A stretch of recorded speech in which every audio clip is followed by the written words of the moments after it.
it all began. As the mother of broadcasting in Kenya, you can trust KBC to bring you authentic news and programs to your living room. As KBC, we take pride in our unrivaled heritage as Kenya's trusted national broadcaster. Commanding over 92% digital television signal coverage of our country, 23 radio services that cut across our entire language spectrum, a national, regional and international digital presence backed by the most experienced and top-notch broadcast professionals in the industry. A very good evening to you. The new look Kenya Broadcasting Corporation is truly ahead of the pack. Turn to the mother of broadcasting in Kenya for stories that resonate with our identity, our aspirations as a people united in purpose. Real stories of hard work, of passion, of creativity, of big dreams. Stories that cement our nationhood. Stories that bring us together as one. We take pride in our shared heritage and destiny. KBC, informing, educating and entertaining Kenyans as one nation. KBC, Kenya's listening, Kenya's watching. To get Psalms chapter 56 verse 8, dial star 811 star 963 hash. You keep track of all my sorrows. You have collected all my tears in your bottle. You have recorded each one in your book. My enemies will retreat when I call you for help. This I know, God is on my side. Psalms chapter 56 verse 8 to 9. Dial star 811 star 963 hash. Star 811 star 963 hash.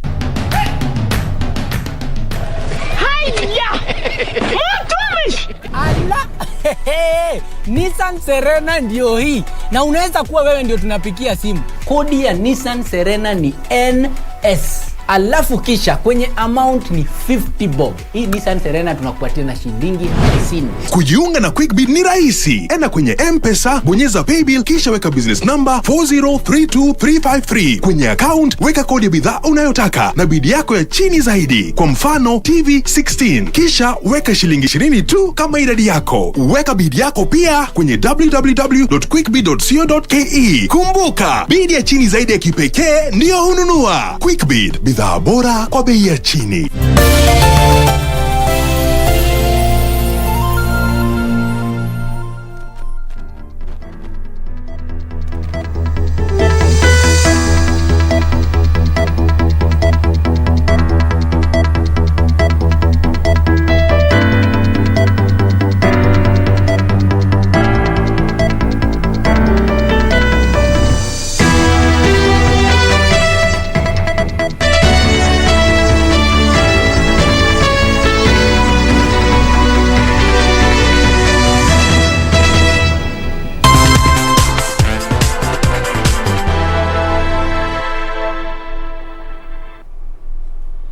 Good afternoon. This is Lunchtime News. Thank you for joining us on Lunchtime News. My name is Jackie Wambiru and we have a comprehensive bulletin lined up this afternoon. Well, some of the top stories that we shall be taking a look at is the Kiamba by-election as well as the Mogoga ward by-election. And on that note, to kick us off, we now cross over to Kiamba constituency where the by-election kicked off Thursday morning with all the 154 polling stations opening at 6 a.m, paving way for the day-long exercise that is expected to end at 5 p.m. Now, the seat fell vacant following the death of Paul Koinange, who succumbed to COVID-19 in March this year, and it has attracted 6 candidates in a high-stake poll witnessed in a robust campaigns pitting Jubilee Party candidate Karere Njama and John Njuguna of the United Democratic Alliance Party that is associated to Deputy President William Ruto. Now we cross over to Kiambaa constituency, where our reporter John Jacob Courier is on standby. Courier, kindly bring us to speed on the developments on the ground. He handled a case or another. Thank you very much, Jackie Wambiru, and we're coming to you live from the open air market in Gashie. Gashie is in Kiambaa constituency, and Gashie is the ward where the Jubilee candidate Karere Njama has been voting. And of course, you can see on this end, low voter turnout. It's not as major as we had seen on the other end of Gashie Primary School. But in a bit, I will be speaking to the Member of Parliament for Kieni constituency, who is also the chairperson of a budget committee in the National Assembly, Kanini Kega, who is an agent of a Jubilee Party on this particular polling station, and he will be telling us about, generally how he feels about this, but this whole exercise and how it is going. And in a bit, I will be speaking to him. But generally, that's what you're seeing behind me. These tents are, showing what is happening here. But very quickly, I will grab the Honorable Kanini Kega so that we can have a conversation around the by-election today. Mheshimiwa Kanini Kega, thank you very much for joining us this afternoon. Generally, tell us about your feel about this entire exercise. One, we are very comfortable with what IBC, and I think for the first time IBC is properly prepared. The stations opened very early in the morning. We were here at 5. They opened by 6. And the flow of people is unprecedented. In fact, this is not just like a by-election. It's like a general election, because most of the stations have hit now almost 50%. And ordinarily looking at what happened in Juja on about 10 or 15% voted. So we are happy that the voters here in Kiambaa came out in the large numbers, and they are still continuing to stream. It's only this polling station, which is Gashie Township, which is a bit slow, and basically because most of the people here are employed, and we are hoping that by 2 or 3 they will have already gotten leave so that they can also do their civic duty and vote. So we are happy. We are also comfortable with the security situation. The policemen who are here to maintain law and order, and we have not had any particular incidents that we can say that warrant to be focused on. Let's talk about incidents, because your agent, the majority leader Amos Kimunya, at some point was being heckled at Kimuga police polling station in Kiambaa. What was the genesis of the entire commotion? I think there's some misconception that a member of parliament cannot be an agent, and the Jubilee Party, in its wisdom, founded that we as members of parliament can be agents. And on the flip side, our colleagues in the other party who are Jubilee members have seen a technicality that if they are nominated as agents of that particular party, the UDA party, then technically it will be assumed that they have left Jubilee, and that is the reason they are not agents.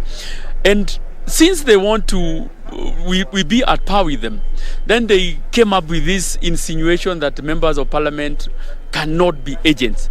There is nowhere in law where it prescribes that a member of parliament cannot be an agent. I am an agent nominated by Jubilee and also seconded to the candidate, and that I'm rightfully here. So it is very, very unfortunate what happened to the leader of majority, and I believe those are goons who are handled, and I think normalcy was restored, and voting is proceeding very well. Okay. We know the kind of tricks our competitors would want to employ, because they have sensed defeat. They would really want to cause chaos, and then of course it will be seen that as if this election was not free and fair. We are happy that it didn't last long, and most of the voters have also come to vote. The second one, and most importantly, is our voters are the 40 years and above. and we are happy that they have come out in their numbers. Ordinarily, if there is any fight, if there is insecurity, they will not come to vote. So we believe that there could be some people trying to scheme, to create a situation whereby it's not very safe, and then the older people, the elderly will be, no, we don't want to go and fight that kind of a situation. But the situation has been contained. There is peace, there is tranquility, and people are voting well. All right, I'll give you an opportunity for the final rallying call. But before we do that, there have been allegations from your, opposers about chiefs being in polling stations. Have you heard about it, and why are they in polling stations? You are here. This is a polling station. This is an example of a polling station. You have also been in other polling stations. There is nowhere we have employed chiefs, unless they have come to vote. Because if a person is a chief, and I believe a chief will ordinarily vote in that particular place, unless the chief has gone there to vote, and you cannot deny a chief, the right to vote.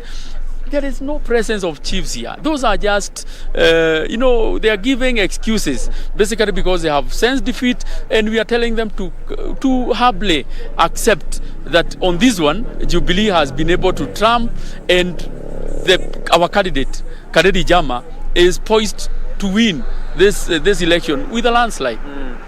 What will this win mean for President Uhuru Kenyatta as we wind up, if indeed Jubilee scoops the Kiambaa constituency seat? It will emphatically confirm that, one, Jubilee is not dead, as people are trying to insinuate. Secondly, it will affirm that His Excellency Uhuru Muigai Kenyatta is still the leader of Mount Kenya.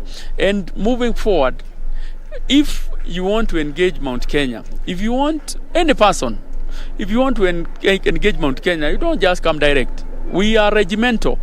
Come through our leader. That is the message. And we are looking forward, when we will be doing the tallying, to make sure that our candidate wins, so that we can shame those who are trying to invade our bedroom. Why is the demographic, you've pointed about the 40 plus years, coming out to vote? It appears like the youth are not coming out to vote. Probably, have you been able to understand why? It's naturally, the youths get hyped up, and sometimes they are also carried by the waves. But the elderly people, when they make up a decision, when they make up their mind, they usually follow that, and it is followed to the letter. On fact, Kareri Jama has been with the people here. He was here in 2013. He vied, but he didn't succeed. But he didn't leave these people. In 2017, he vied. He became the number two, a very strong number two. He didn't leave them. So those old people do not forget. They have not forgotten that Kareri has been with them for the last 10 years. And it is a time for them to also reward him. And secondly, they know that he has walked this path with them. So that's the reason I believe that today will be a good day when our candidate will finally triumph, and it is not just a success of this constituency, it will be a success of the country and of the Jubilee Party moving forward. All right. Thank you very much, Honorable Kanini Kega, the Member of Parliament for Kieni constituency, the Chairperson of a Budget Committee in the National Assembly. Generally, that's what is happening around here. Cometh the moment, cometh the hour. The hour of reckoning is here for the 8 candidates who are vying in the Kiambaa parliamentary by-election. Already nearly all the candidates have voted in this particular by-election, and when that moment comes calling, that is somewhere around 9 p.m. 10 p.m. when we expect that probably the IBC will declare a winner. One winner will be declared, the other 7 goeth home. Back to you, Jackie Wambiru. We'll be covering this by-election in other areas of Kiambaa constituency. But like I told you, this is the open-air market in Gashie. And people continue, streaming into the polling stations as they cast their vote. And we'll be sure to update you as events happen. Back to you, Jackie.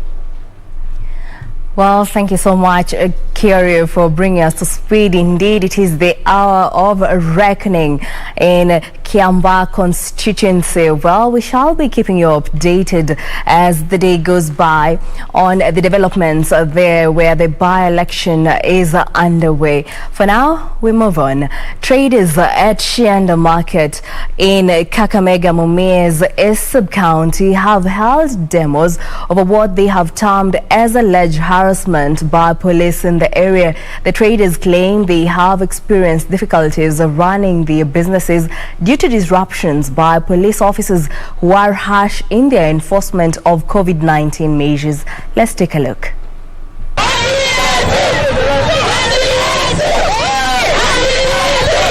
The angry traders say police officers have beaten up with batons on numerous times for flimsy reasons.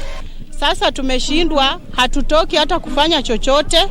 Tukikuja hapa kwa soko tunafurushwa, tunapigwa viboko, tumeshindwa sasa hata tuende wapi. Kwa sababu serikali ndio inafaa itusaidie na tena serikali ndio inatunyanyaza. Kila wakati mtu akikuja kutandika manguo ama kufanya biashara yake ni kufukuzwa. Mshike imekita mizizi Shianda. The disgruntled group say it has forwarded its grievances to the area OCPD and OCS, but in vain.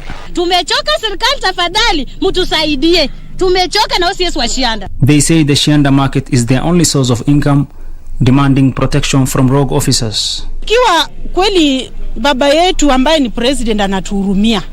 Mimi naomba popote penye yako. Ninajua naonekana kwa screen na sio kwa ubaya. Ninaomba atusaidie hata kama alegezeko kamba, kwa sababu mtu akikuja kutandika vitu auze apate vile atapeleka mtoto form 1 anafukuzwa. Are we not molting thugs? The demonstrators also claim other markets in nearby towns do not receive the same treatment, alleging double standards in the enforcement of COVID-19 protocols. Watu wanauza kule MUMIAS vitu hapa hauzi. Watu wanauza Kakamega vitu hapa hauzi. Hata Nairobi kwenye nasema ndio hotspot. Watu wanauza huko manguo wanafanya huko. Tumechoka na tumechoka. Reporting for Lunchtime News, my name is Yusuf Hilo.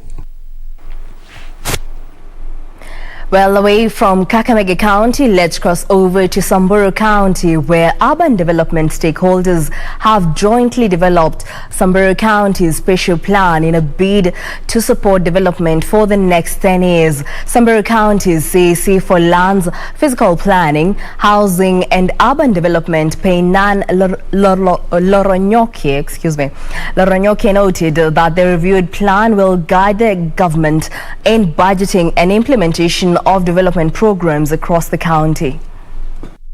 The special plan aims at ensuring there is enough space for infrastructural development such as roads, schools, residential and churches, among others.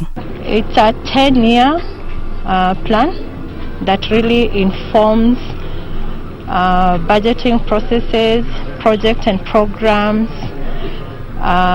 It entails sustainable use of land and management of land, security of land rights, and so much on it. The plan also entails the transformation of group ranches into community land. Head of Natural Resources at FAO, Husnam Barak, said spaces have also been set for pastoralism, conservation and protected areas. So then this plan will inform all other urban development plans in the county, the town plans, the municipality plan, and all those. SAMBURU County Head of Planning and Urban Development Solomon Ambwere directed those who have encroached the land set aside for development such as roads to vacate immediately. On public utility land,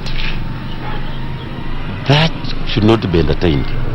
We are talking about planning for the future generation. A road should have a minimum of 9 meters. The government says it will team up with local administration in Mandera to address the constant clan conflicts in the region. Mandera County Commissioner Onesmus Kiava says the government will be relying on local leaders to tone down tension and have locals live in harmony.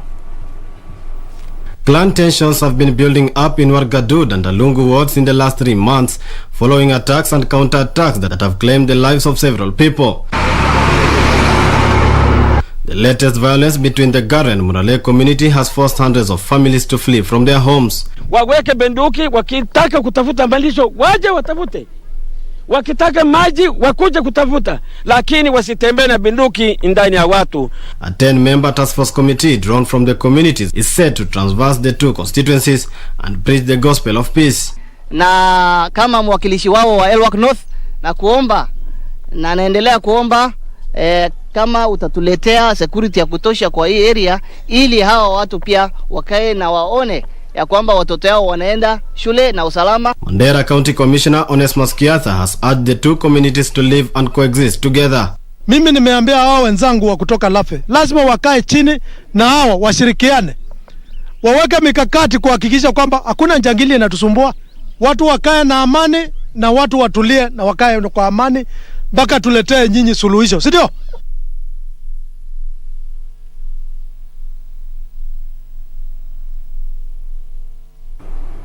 In other news, Coast Regional Commissioner John Elungata is calling for speedy completion of various national government projects in Tana River County. Speaking during supervision of the 200 million shilling Hola integrated fruit processing factory in Boje Galole constituency, Elungata all ongoing and stalled projects will be completed. According to the Coast Regional Boss, the integrated fruit processing plant, which will be unveiled by President Uhuru Kenyatta, will produce 1 ton per hour of pulp for juice production. He expressed regrets that projects which sought to improve rural livelihoods and food security were taking too long to come to fruition. Tunasikitika kwamba hatuja launch mradi wa maana ambao umefanywa na serikali kuu hapa Tana River. Wengine tumefanya, umesikia Lamu, umesikia Kilifi, umesikia Mombasa, umesikia Kwale, umesikia Taita Taveta, lakini Lamu hapa Tana River bado. Let's support all government projects. County government projects, national government projects. Let's support them. Tusikubali kila wakati serikali inawekeza tunaanza kuvuta pande hii pande ile. He also appointed out the 7.5 billion shilling gravity water project at Bura irrigation scheme. One of the stalled projects in Tana River County will now be completed in 9 months after the project was awarded a new contractor. Ni mradi ambao kuwa unaweza kuleta kuinua hadhi na heshima ya watu wa Tana River. Kwa sababu sisi toka tuzaliwe hakuna mmea mwingine ambao kwa tunategemea cash crop ni maembe. On his part, Tana River County Governor Dado Godana said his administration has embarked on a journey to revive the economy. Sisi tumetafakari vizuri. Tukakuta lifelines, the livelihoods are collapse. Agriculture is collapsing. Horticulture is collapsing. Apiculture is collapsing. Mariculture is collapsing. Livestock is collapsing. All those livelihoods are collapsing. Janet Kamau, Lunchtime News. Well, that report brings us to a break here on Lunchtime News. Don't go too far. We'll be back in a jiff.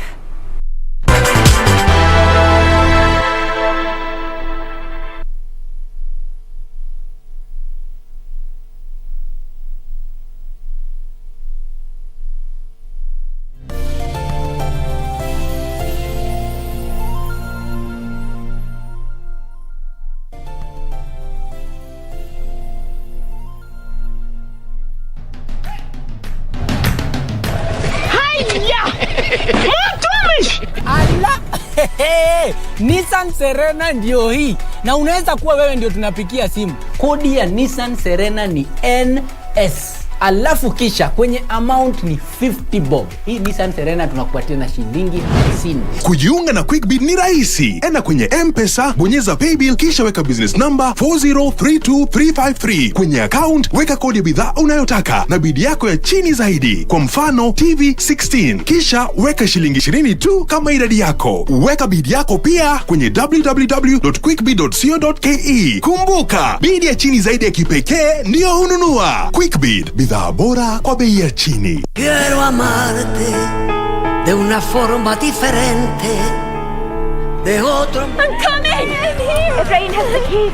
Oh my goodness, I'm here, Mariana. Can you please bring me a hammer or maybe a screwdriver? Where's Efrain? Who is this? It's your boss. Let me talk to Efrain. Come on. Mr. Ulysses, I am sorry, but I cannot do that. The police arrested him and they took him away. What? Get away from her! Don't you dare come near my Flavia again. I want you to leave my ranch now. You'll never be welcome in my house. No. Don't come here. Oh, yes, I am. And you better welcome me with open arms or you're going to regret it. Quiero amarte de una forma diferente, de otro modo, nunca igual al de otra gente.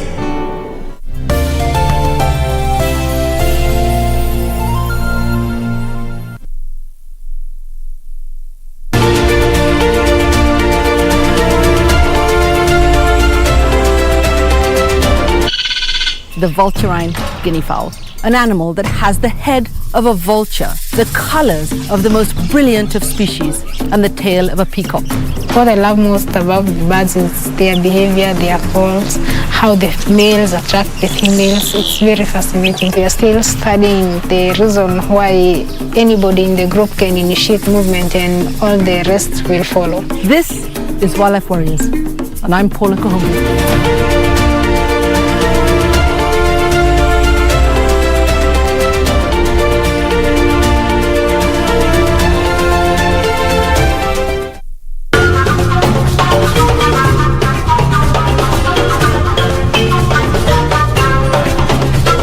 Juma hili kwenye Mkulima tutajuzwa jinsi ya kupata mapato na faida shambani kwa kuzingatia desturi za kilimo.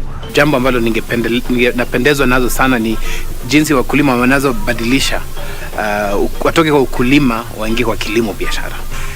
Kwa nini tuingie kwa kilimo biashara? Kwa sababu kilimo biashara vile inaitwa ni biashara. Na biashara inamaanisha fedha.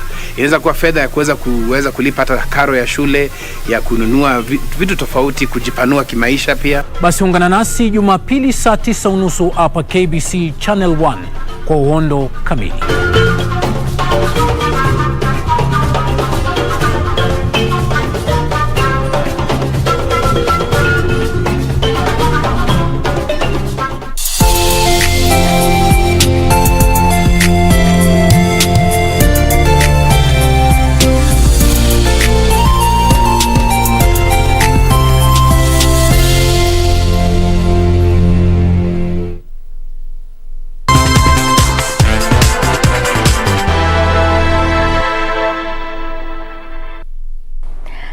Welcome back. Now let's cross over to Muguga Ward where the voting is underway in Muguga Ward in Kabete constituency, whereby the 29 polling stations opened at 6 a.m. The seat fell vacant after area MCA Eliud Ngoge alias Vivia passed on in March 16th. Well, remember there are 18,367 registered voters.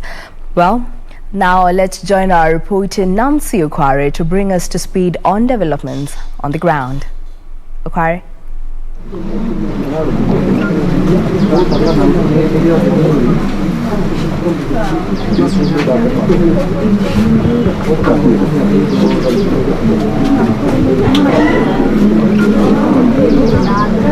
Well, a very good afternoon to you, Jackie Wambiru, back at the broadcasting house. Indeed, we are coming to you live from Muguga Ward, where the by-election is currently ongoing. And of course, currently I am joined by the Jubilee candidate, that is Joseph Mungara, who just arrived here a few minutes ago to cast his ballot at the Kahuho Uhuru Primary School. That's where he is registered as a voter. We're going to speak to him just to find out what he thinks about the process so far. Thank you so much for joining us on KBC Channel 1. Maybe as we speak right now, so far, do you think that IEBC is doing a good job? Do you think that the process is smooth so far? Okay, my name is Joseph Gedenji Mungara, and correction, this is Kahuho Uhuru High School, not Kahuho Primary School, my former school. I'm happy with the process, how it is going on, and I know that we are going to get credible elections. Yes. Earlier on, the UDA candidate had spoken after casting his ballot, and he said that he alleged that some chiefs were being used to rig the election. They were mobilizing the voters to come and vote for a particular candidate. What do you have to say about that? Not exactly. They are not here to mobilize voters. They are here to keep law and order, and it is being provided to the candidates and to the general public. So we should not complain when they are in charge. Yeah. So the allegations are not true that they were actually mobilizing voters, trying to manipulate whatever decision they are going to make? They are not true. The allegations are not true. They are here to keep law and order and to protect every citizen who is here to vote. And we hope that we are going to get the credible results. Yes. As you go to cast your ballot a few minutes from now, we are waiting that the polls are going to close at around 5 p.m. We are waiting for the results. What do you have to say to the residents, maybe those who might not be impressed with the results? Are you going to concede if at all you're not going to clinch the position? What do you have to say to the citizenry at this hour? In every race, there must be a winner and a loser. So if I win, I'll be very happy. But in case I happen to lose, I will still concede the defeat. Yeah. Okay, thank you so much for speaking to us. Jackie Wambiru, that has been the Jubilee candidate. He has been speaking to us just a few minutes before he goes in to cast his ballot right here. And of course, we are going to follow him in just to see how the process is going to be like. So, Jackie Wambiru, we are coming to you live from Kahuho Uhuru Secondary School right here at Muguga Ward. But for now, let me hand it back to you. But once he casts his ballot, we are going to bring you that live. Well, thank you so much, Nancy Okwara, for bringing us to speed on developments at Kahuho Uhuru Secondary School, where voting is underway. Remember that voting is underway for the Muguga Ward seat, whereby the candidates being on the ballot today are Mugo Peter Njoroge from the People's Party of Kenya, Mombi Moses Gishao of the Third Way Alliance, Mungara Joseph Githinji of the Jubilee Party, as well as Dhumbi Peter Kamau of the United Democratic Alliance. Well, we shall keep you updated on developments even as polls come to a close at 5 p.m. Now, moving on, elders from warring Turkana, Pokot and Marakwet communities have signed a peace accord promising to champion peace in their respective regions. Speaking at Orwa area where the pact was entered, the elders promised to deny politicians any opportunity to plant seeds of discord. Speaking during the signing of the peace accord, West Pokot County Governor John Nyangapo said the warring communities are grappling with infrastructure challenges attributed to years of conflict. Tuliamua kauli moja kama viongozi wenu, mahali amani iko, mahali amani inatafutwa, tunawachana na tabia ya siasa, tunawacha siasa mbali na tunawacha ukabila mbali na tunaenda kuangukia mahali amani iko. Sharing the same sentiments, Samburu County Deputy Governor Julius Lesotho added that insecurity has denied affected areas the opportunity to enjoy benefits of devolution. Sisi kama wafugaji tunataka amani, kwa sababu tumeacha nyuma kimaendeleo, kimasomo na kila kitu. Ni wakati wetu sasa kuweka amani.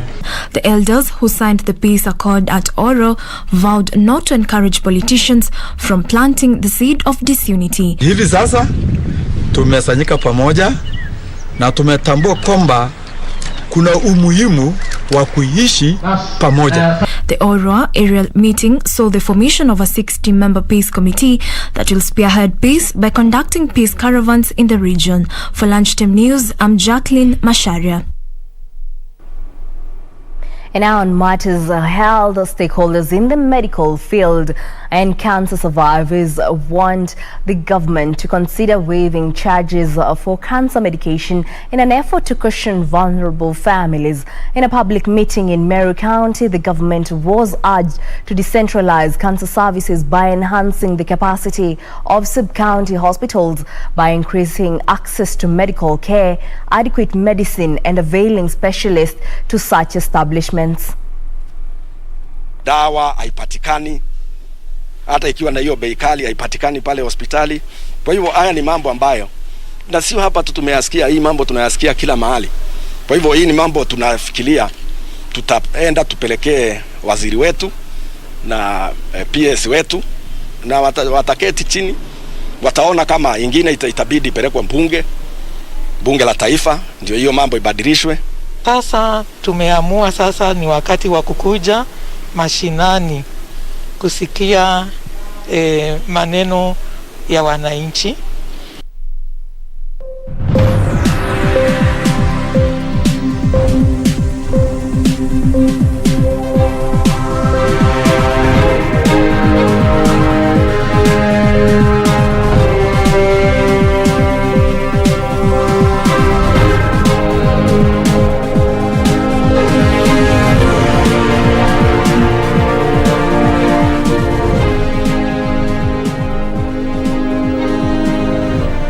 Now let's talk business.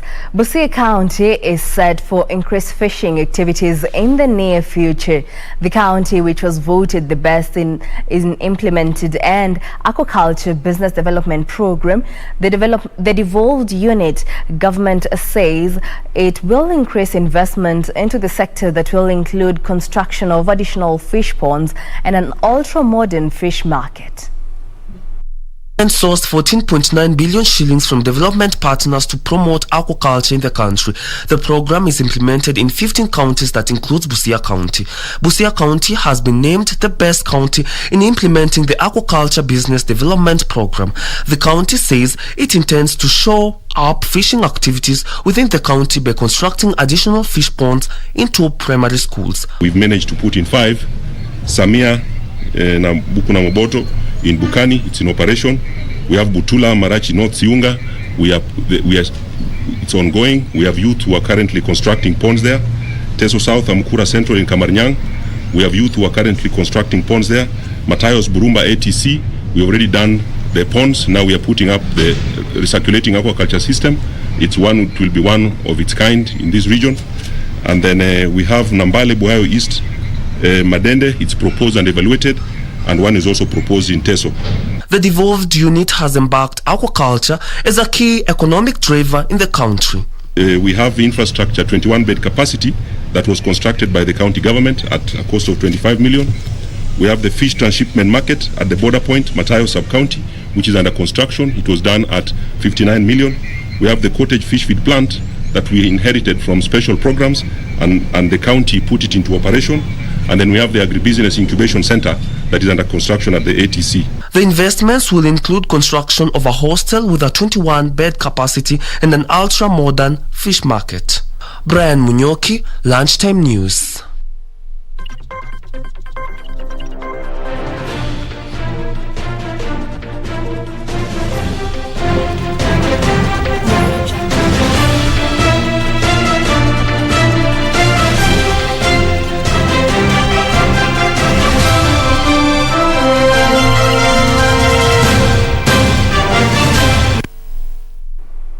And on matters of sports, Rafael Benitez says he is determined to shape an EVERTON side that can challenge for titles in the near future and bring a winning mentality amongst players to every fixture, the toughest contest.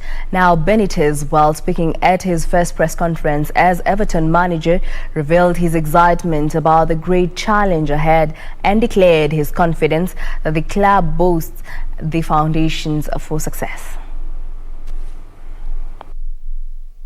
Benitez, who has won 13 major trophies as a manager, has outlined the qualities he will demand his players show every time they step out on the pitch. The Spaniard added that he has been encouraged by the attitude and application of the players since they returned to USM Finch Farm for pre-season training last week. My approach since I was in Valencia was one game at a time, think about the next game as an opportunity to win, and after see what happened. Obviously I know how